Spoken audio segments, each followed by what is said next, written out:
Bismillahirrahmanirrahim. Assalamualaikum warahmatullahi wabarakatuh. Alhamdulillahirrahmanirrahim.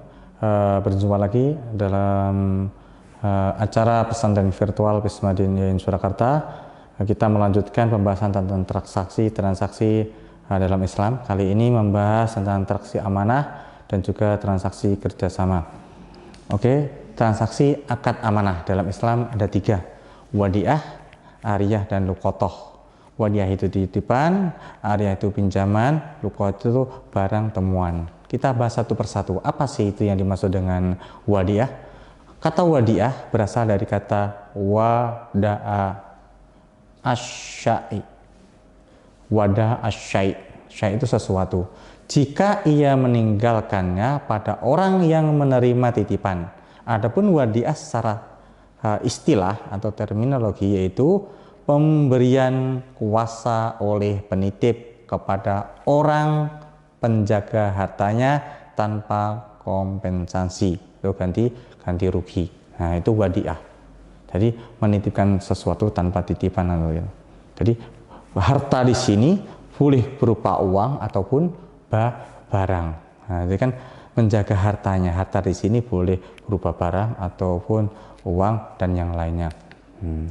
Rukun wadiah ada 4. Muwadi penitip, kemudian mustauda penerima titipan, wadiah bih harta titipan, nah boleh berupa uang ataupun barang, akad di sini adalah ijab qabul, penyerahan dan penerima, kesanggupan orang kesediaan orang untuk menitipkan, kepercayaan kepada orang, dan orang yang memegang amanah untuk dititipi, untuk ijab dan qabul. Yang ijab siapa? Ya, yang menitipkan, qabul yang menerima titipan. Contohnya kita mau pergi, kita menitipkan anaknya di tetangga, itu juga wadiah orang, kan?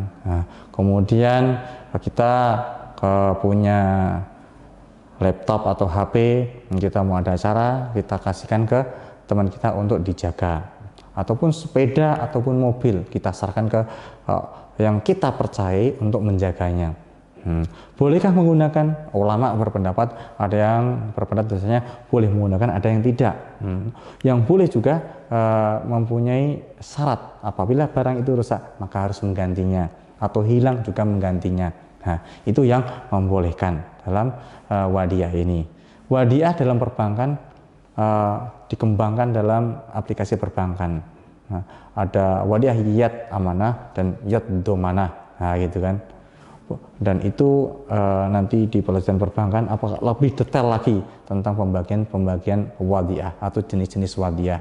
Yang jelas itu adalah wadiah itu menitipkan. Dalam Islam diatur harus ada 4 hal ini. Kalau tidak, dimanapun terjadi, baik itu di perilaku keseharian kita atau di lembaga keuangan, harus mencakup 4 hal ini. Apabila ditinggalkan satu, maka akad itu batal atau tidak syah. Kalau dilanjutkan menjadi haram. Yang kedua adalah ariyah. Secara bahasa, ariyah berasal dari al-ariyah, yang berarti sesuatu yang dipinjam, pergi dan kembali, atau beredar. Jadi suatu yang dipinjam kemudian kembali lagi, jadi meminjamkan sesuatu, gitu kan. Dalam meminjamkan sesuatu ini penjabarannya, definisinya ada 2 perbedaan ulama Malikiyah dan Hanafiyah. Di awal ini peminjam itu tidak boleh meminjamkan lagi kepada orang lain, sedangkan yang ulama kedua Syafi'i dan Hambali mendefinisikan bahwasanya barang itu yang dia pinjam memperbolehkan meminjamkan barang pinjaman dari kepada orang lain. Jadi ulama yang pertama, barang yang pinjaman itu sudah nggak boleh dipinjamkan orang lain. Tetapi yang kedua, barang pinjaman itu boleh dipinjamkan kepada orang lain. Tetapi tidak sebatas ini, dengan syaratnya tadi, tidak boleh terjadi kerusakan ataupun hilang. Kalaupun terjadi kerusakan atau hilang, maka pihak yang meminjam tadi akan menanggung kewajiban mengganti yang hilang atau memperbaiki yang rusak. Itulah ariyah, tanpa imbalan dan sebagainya. Ini sabda Rasulullah yang berkaitan dengan pinjam meminjam. Rasulullah SAW bersabda, orang-orang kaya yang melalaikan utang adalah aniaya. Ancaman tuh. Orang kaya, siapapun orangnya, terutama orang kaya, kalau dia minjam harus kembalikan. Kalau tidak, kalian termasuk orang yang sangat aniaya, yang hina dan sebagainya. Rasulullah bersabda, sesungguhnya di antara orang-orang yang terbaik dari kamu adalah orang yang sebaik-baiknya dalam membayar utang. Nah itu. Jadi kalau minjam dikembalikan. Itulah sebaik-baik di antara kita, di antara manusia yang bisa menjaga amanah utang itu atau pinjaman itu. Sekarang kita yang bahas tentang luqotoh. Luqotoh atau barang temuan. Luqotoh huruf qaf disukun, luqoton. Secara etimologis berarti barang temuan. Secara definitif atau globalnya, istilahnya adalah harta yang terjaga, yang ternilai dan tidak diketahui siapa pemiliknya. Jadi harta itu bernilai, tidak ada pemiliknya, ditemukan di mana, di jalan ataupun di ruangan atau di mana. Bukan di rumah orang lain. Kalau di rumah lain kita mendapatkannya tanpa izin, itu ya mencuri, bukan luqotoh. Luqotoh itu ya tanpa sengaja di jalan ataupun di tempat yang umum, gitu. Kalau kita sengaja itu bukan luqotoh. Rukun luqotoh ada 3, kehilangan, orang yang menemukan, dan barang yang ditemukan. Jadi ada 3 ini. Ada orang yang kehilangan, yang punya, orang yang menemukan, kemudian barang temuan. Apabila bagaimana kita menyikapi luqotoh ini? Maka dalam menyikapi ini kita para ulama membagi atas 4 hal luqotoh itu. 1, suatu barang yang tidak diminati atau ya sangat sepele dan mudah hilang atau mudah basi. Itu di kalangan menengah seperti cambuk, uang recehan, kalau bukan cambuk emas ya, cambuk biasa itu mainan, recehan. Luqotoh seperti ini boleh dimiliki tanpa diumumkan, seperti bakwan, sate itu kan. Ya dapat sate kita umumkan dulu, kira-kiranya nggak ada pemiliknya, boleh dimakan, halal. Bakwan, kerupuk dan sebagainya itu ya. Itu karena kalau kita tahan lebih dari sehari kan basi, lebih dosa mubadir. Innal mubaddirina kana ikhwanis syaiton. Karena orang yang berbuat mubadir itu ya ikhwanis syaiton, temannya syaiton. Gitu. Yang kedua, hewan yang tersesat yang tidak memerlukan perlindungan seperti binatang buas yang masih kecil, burung dan lain sebagainya. Luqotoh semacam ini tidak boleh diambil. Ini tidak boleh, ada singa, anak singa dan sebagainya, itu ya alangkah baiknya tidak diambil. Luqotoh di tanah suci haram. Wah ini haram diambil kecuali bagi orang yang hendak mengumumkan selamanya. Makanya kalau kita semuanya nanti juga kembali ke tanah suci, ya kan, ada barang temuan di jalan, jangan diambil. Kalau diambil berkewajiban untuk mengumumkan selamanya, mendingan nggak usah diambil. Atau beritahu juga Pak Polisi itu ada barang di sana jatuh dan sebagainya, karena di sana penjaga banyak sekali. 4, harta dan hewan yang hilang selain disebutkan di atas boleh diambil dengan diumumkan terlebih dahulu selama tahun. Dengan demikian 4 ini diumumkan 1 tahun. Barang luqotoh itu kita simpan, kita umumkan selama 1 tahun. Apabila sudah 1 tahun nggak ada yang merasa memiliki, maka kita boleh memilikinya. Barang-barang itu awet seperti itu ya, mungkin seperti gelang emas atau jam tangan ataupun komputer dan sebagainya, itu boleh kita miliki. Setelah kita umumkan 1 tahun dapat uang 10 juta, wah gitu kan, diumumkan selama tahun nggak ada yang merasa memiliki, ya udah itu adalah hak kita, boleh kita miliki. Atau alangkah baiknya diserahkan ke Baitul Mal, itu lebih afdal lagi. Kemudian kita akan membahas tentang transaksi kerjasama. Dalam transaksi kerjasama ini ada 4 bagian yang harus kita 4 pembahasan yang akan kita bahas tentang syirkah, mudorobah, mujaroah, dan mukhobarah, musyaqqah. kita bagi menjadi dua ini. Nah, kalau dalam ini masalah pertanian, berurusan dengan tani dan tanah, ini tentang barang.